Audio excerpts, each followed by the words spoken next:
Hello everyone, welcome to my long video. বহুত দিনৰ পাছত লং ভিডিও এটা বনাইছো কেনেকুৱা পাই জনাব।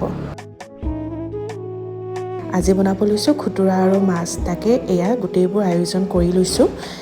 মই মাছখিনি হালধি নিমখ দি মেলি এয়া ফ্ৰাই কৰি এয়া অলপমান মাছখিনি উলটিয়াই দিছো তেতিয়া ধুনীয়াকৈ দুটা সাইডে হিজিব অলপমান টানকৈ ফ্ৰাই কৰিম।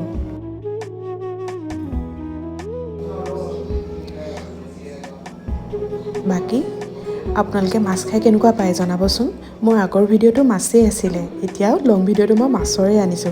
মাছ খাই ভাল লাগে মোৰ দৰে আৰু কাৰ কাৰ প্ৰিয় জনাবচোন। এয়া মাছখিনি ধুনীয়াকৈ ফ্ৰাই হ'বলৈ দিয়ে আপোনালোকক মই পৰিৱেশটো দেখুৱাইছো।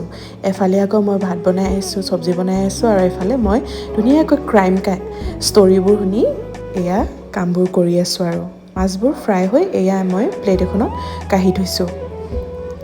এয়া মই একেখিনি তেলতে মই পিয়াজ নহৰু লগতে নিমখ হালধি দি এয়া আলু দিলো। মাছ ফ্ৰাই কৰা তেলখিনিতে বনাইছো তেতিয়া বেছি সোৱাদ হয় খাবলৈ। এয়া আলুখিনি অলপমান হিজাত মই দিম ইয়াত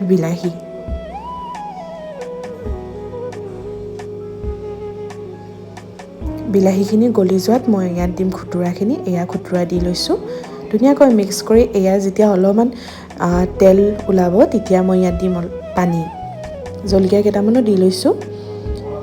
এয়া পানী দিলো আৰু উতলাহাত মই মাছখিনি দিলো। মাছখিনিৰ পৰা ধুনীয়াকৈ ৰসবোৰ ওলোৱা লৈকে এইখিনি উতলাই থাকিম আৰু এয়া ধুনীয়াকৈ মোৰ মাছৰ জোলকণ ৰেডি হৈছে আৰু এয়া মই পৰিবেশন কৰিব লৈছো।